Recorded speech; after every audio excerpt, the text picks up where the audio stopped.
We're joined now by Kiran Mazumdar-Shaw, Chairperson and MD of Biocon Limited. Thanks very much, Ms. Shaw, for being with us. Welcome to this program, this show. Now, corporate India has stepped up like never before to help on so many issues related to this pandemic. But it just seems to me that so much more can be done. That at a time like this, no matter how much distress they may be in, the economy may be in, there is so much more that we can expect from corporates. Would you encourage them to come out and to help, in this case, migrants? I think, corporate India would love to do whatever they can to help the migrant workers. And I think the best way to really help the migrant workers is to create economic activity to which migrant workers can actually start getting a livelihood. Because I think that is the biggest service we can do. Whether we create jobs in rural India, whether we create and revive and get back jobs in urban India, I think we need to engage them. We need to provide them a livelihood, because that's what is really the biggest service for them. And I think, whatever it takes, someone has to come up with what it will take to employ them or give them employment. So as far as urban employment is concerned, the economy has to get back into normalcy.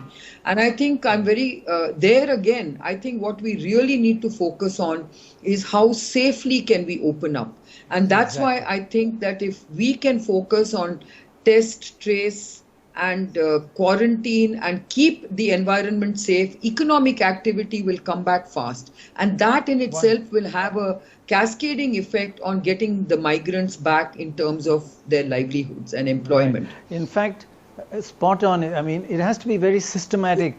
It was really good to hear the Minister Jaina planning ahead and thinking about this, because Orissa and Bengal have been so good at handling natural disasters, but this has been a major area where we need to have done better. And it's been wonderful to see how active you are being in helping in this crisis. And I must say, I have to ask you the question everybody wants to ask. We know your company is collaborating to come up with a vaccine. Hopefully there'll be a success soon, but how soon? I know it's a long process. We've studied it in detail, and you can't take shortcuts. We have to be certain that it's safe. But when do you just estimate we will have a vaccine, and how do we get it to the poorest and not just the privileged classes?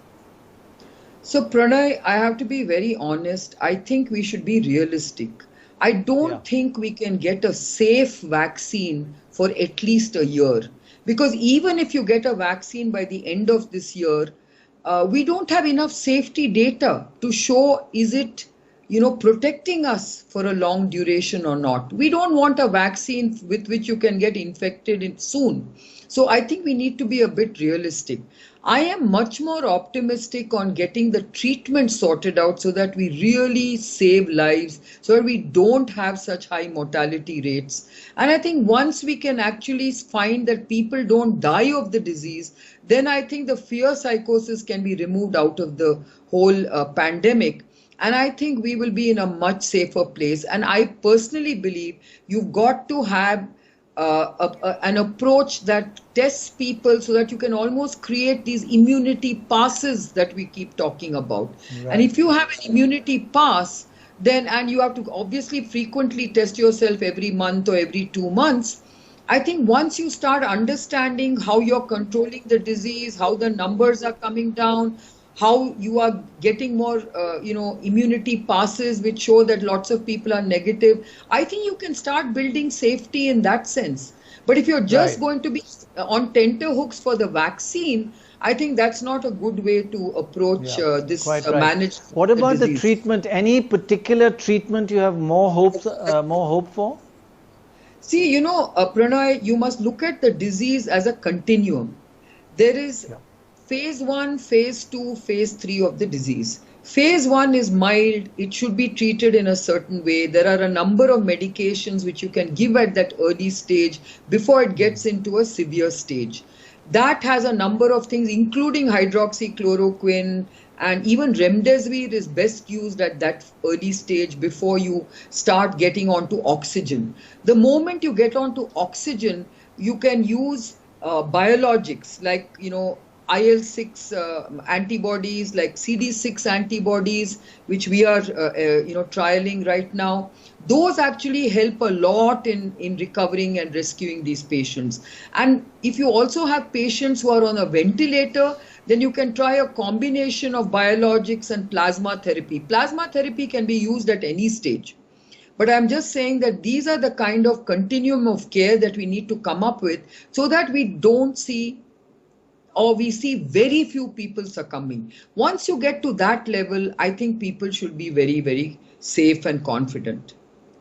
All right. Well, that's an important message, that we need to be realistic in terms of our expectations on the vaccine. A year or so for it to be proven to work, and something that's available to large numbers. Safe. Yeah. Proven to be safe. Proven to be safe. Fair enough. It will show that it works even by the end of this year. But I would wait for it to be proven to be safe with no nasty side effects. Sure. Thank you so much, ma'am, for being with us. Thanks so much indeed.